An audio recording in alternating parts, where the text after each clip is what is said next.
మారుతున్న వాతావరణంతో viral infections కూడా పెరుగుతున్నాయన్నారు Gandhi hospital superintendent doctor Rajarao.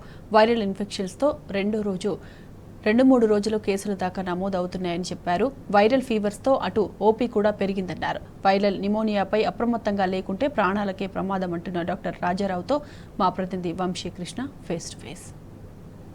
మారుతున్న వాతావరణ పరిస్థితుల దృష్ట్యా అటు వైరల్ ఇన్ఫెక్షన్స్ సంఖ్య కూడా పెరుగుతూ ఉంది. ఈ మధ్యకాలంలో ఆసుపత్రులకు కూడా వైరల్ ఫీవర్స్ తోటి రోగులు వస్తున్నటువంటి పరిస్థితి మనకు కనపడతా ఉంది.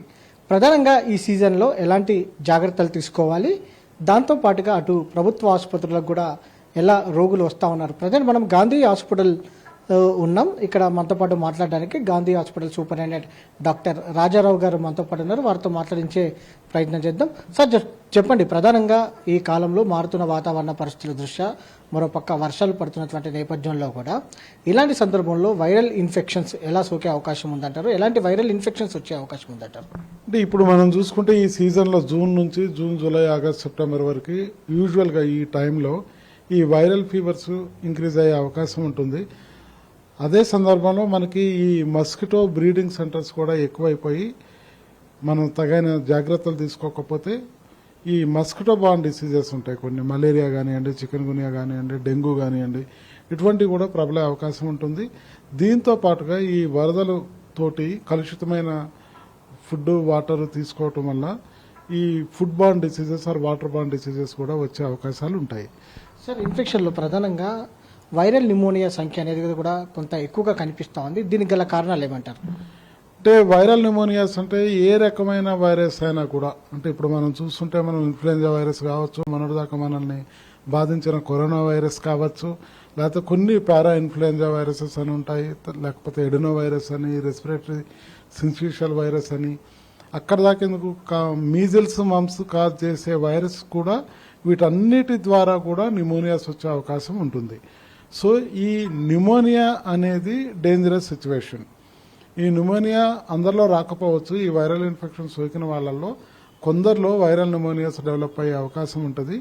ఈ వైరల్ నిమోనియా అంటే మనకి లోపల ఆల్వియోలై అని ఉంటాయి, అంటే air spaces in the lungs, దాంట్లో ఫ్లూయిడ్ చేరటమో పస్ చేరటమో దాన్ని మనము ఈ నిమోనియా అంటాము.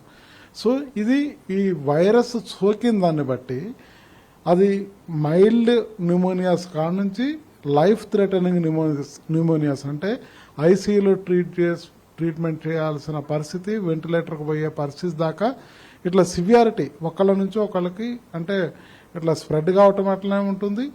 అలాగే ఈ సివియారిటీ కూడా వైరస్ నుంచి వైరస్కి మారే అవకాశం ఉంటుంది. తర్వాత హోస్ట్ అంటే ఎవరికైతే సోకిందో వాళ్ళల్లో ఉన్న ఇమ్యూనిటీ శక్తిని బట్టి, లేకపోతే వాళ్ళకున్న కోమార్బిడిటీస్ ఇంకేమన్నా ఉంటే, అంటే ఈ హైపర్ టెన్షన్, డయాబెటీస్ కానివ్వండి, కిడ్నీ డిసీజెస్, లివర్కి సంబంధించిన డిసీజెస్, ఇట్లా వాళ్ళ కోమార్బిడిటీస్ ఉన్నా, లేకపోతే వాళ్ళలో ఇమ్యూనిటీ ఏ కారణం చేతనన్నా తక్కువ ఉన్నా కానీ, లేకపోతే వైరస్ సోకిన వైరస్ బలమైన వైరస్ అయినా కానీ, వీటన్నిటిలో కూడా మనకి వైరల్ నిమోనియాస్ వచ్చే అవకాశం ఉంటుంది.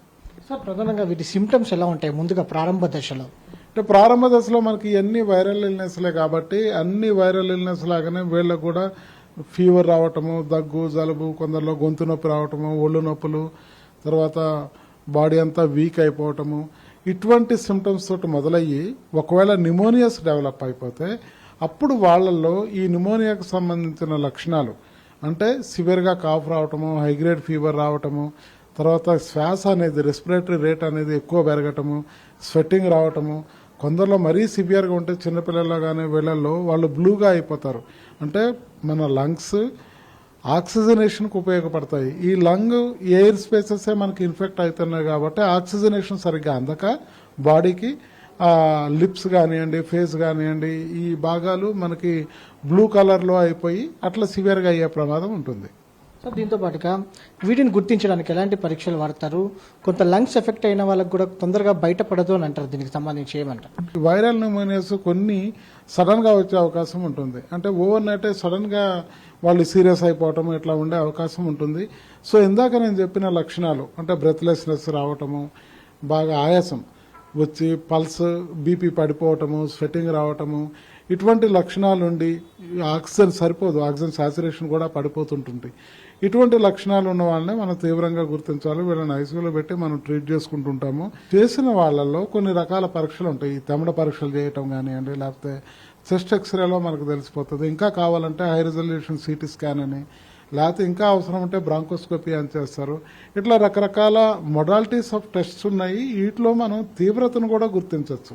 అంటే ఎంత మేర లంగ్ ఇన్ఫ్లేమ్ అయింది, ఎంత మేర ఇన్ఫెక్షన్ అయింది, అంటే lung both the sides effect అయినాయా, 2 లంగ్స్ ఎఫెక్ట్ అయినాయా, లేకపోతే రైట్ సైడా లెఫ్ట్ సైడా, ఇవన్నీ కూడా మనకి ఈ టెస్ట్లో మనకి సివియారిటీని తెలుసుకోవడానికి మనకు వస్తాయి ఇవన్నీ కూడా. సార్, ప్రధానంగా ప్రజలు ఎలా జాగ్రత్తగా ఉండాలంటారు, ఎలాంటి ఆహారం తీసుకోవాలంటారు? ఆహారానికి సంబంధించి ఇప్పుడు వరదలు ఇవన్నీ వచ్చినప్పుడు కలుషితమైన నీరు ఉండే అవకాశం ఉంటుంది కాబట్టి కాసి చల్లార్చిన నీళ్ళని వాడుకుంటే మంచిది.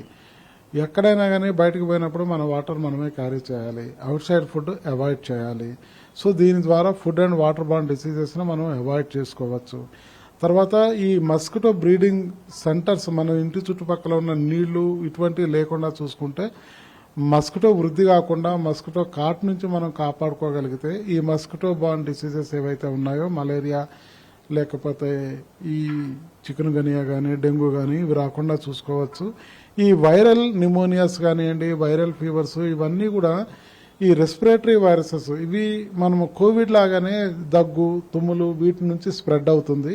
కాబట్టి అప్పుడు మనం కోవిడ్కి ఎటువంటి జాగ్రత్తలు తీసుకున్నామో అటువంటి జాగ్రత్తలే. అంటే మనము ఈ దగ్గేటప్పుడు తుమ్మేటప్పుడు ఇట్లా మాస్క్ పెట్టుకోవటము, ఆ సిమ్టమ్స్ ఉన్న వాళ్ళని కొంచెం ఐసోలేట్ చేయటము, ఇట్లా చేస్తే ఈ రెస్పిరేటరీ వైరసెస్ అనేవి మనం వీటి నుంచి మనం ప్రివెంట్ చేసుకోవచ్చు. సార్, గాంధీ హాస్పిటల్కి వైరల్ ఫీవర్స్ తోటి రోజువారీ ఓపీ ఎంత నమోదవుతుంది? దాంతోపాటుగా వైరల్ న్యూమోనియా తోటి అడ్మిట్ అయిన వాళ్ళు ఎవరైనా ఉన్నారా?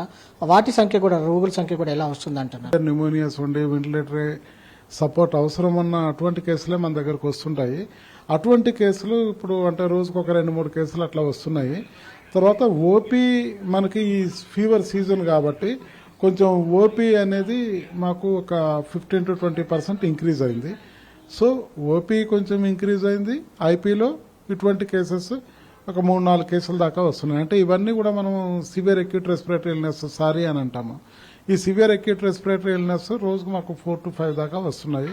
అందులో ఒక 1 or 2 వైరల్ న్యూమోనియాస్ ఉండొచ్చు. ఇది కూడా పెరిగింది అంటున్నారు కానీ నేపథ్యంలో, వైరల్ ఫీవర్స్ ఉండే అవకాశం ఉన్న నేపథ్యంలో మందుల విషయంలో, మిగతా ఎక్విప్మెంట్ విషయంలో ఎలా జాగ్రత్తలు తీసుకున్నారు? అంటే బేసిక్గా లక్కీగా ఏముంటాయంటే మోస్ట్ ఆఫ్ ద ఫీవర్స్ మనకు ఇప్పుడు సమాధానం చూస్తున్నాయి. మేము మామూలుగా బయట చూసే గవర్నమెంట్ హాస్పిటల్స్ ఎక్కడైనా కూడా చూసే అన్ని వైరల్ ఫీవర్స్.